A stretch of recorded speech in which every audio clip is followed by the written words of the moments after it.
Warangal Nalgonda Khammam graduate MLC ఉప ఎన్నికల ప్రచారంలో భాగంగా నల్గొండలో జరిగిన పార్టీ సన్నాహక సమావేశంలో భారత రాష్ట్ర సమితి వర్కింగ్ ప్రెసిడెంట్ కేటీఆర్ పాల్గొన్నారు.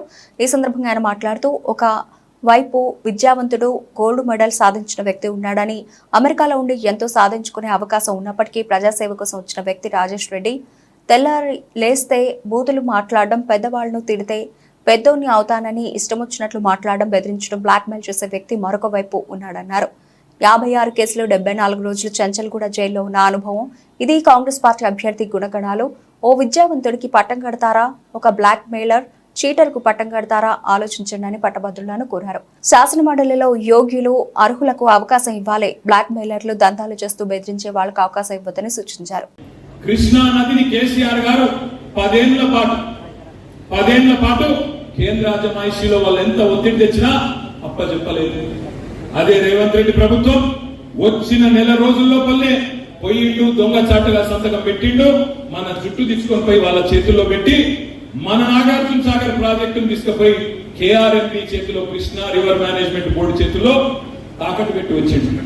మళ్ళా కేసీఆర్ గారు నల్లగొండకు వచ్చి గర్జిస్తే లేదు లేదు లేదు లేదు మేము పెట్టలేదని చెప్పి బుకాయించి ఇవాళ మళ్ళీ దొంగ మాటలు చెప్తా ఉన్నాను. నేను ఒక్కటే అడుగుతా ఉన్నా మిమ్మల్ని, నిజంగా నేను కేఆర్ఎంపీ చేతుల్లో సాగర్ పెట్టకపోతే, మన ప్రాజెక్టును కేఆర్ఎంపీకి కేంద్ర ప్రభుత్వానికి అప్పచెప్పకపోతే ఎందుకు ఉత్తరాలు రాస్తున్నావు కేఆర్ఎంపీకి?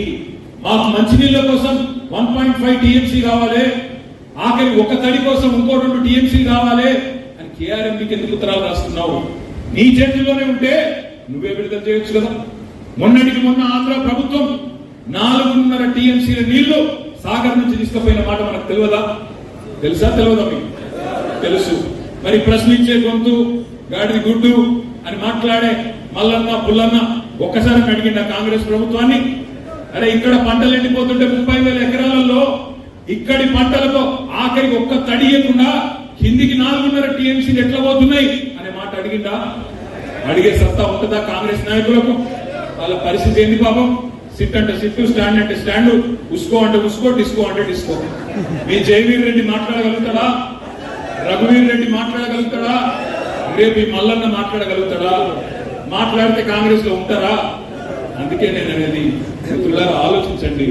ఇవాళ కావాల్సింది తెలంగాణలో అధికార స్వరాలు కాదు, ఇవాళ కావాల్సింది తెలంగాణలో ధిక్కార స్వరాలు.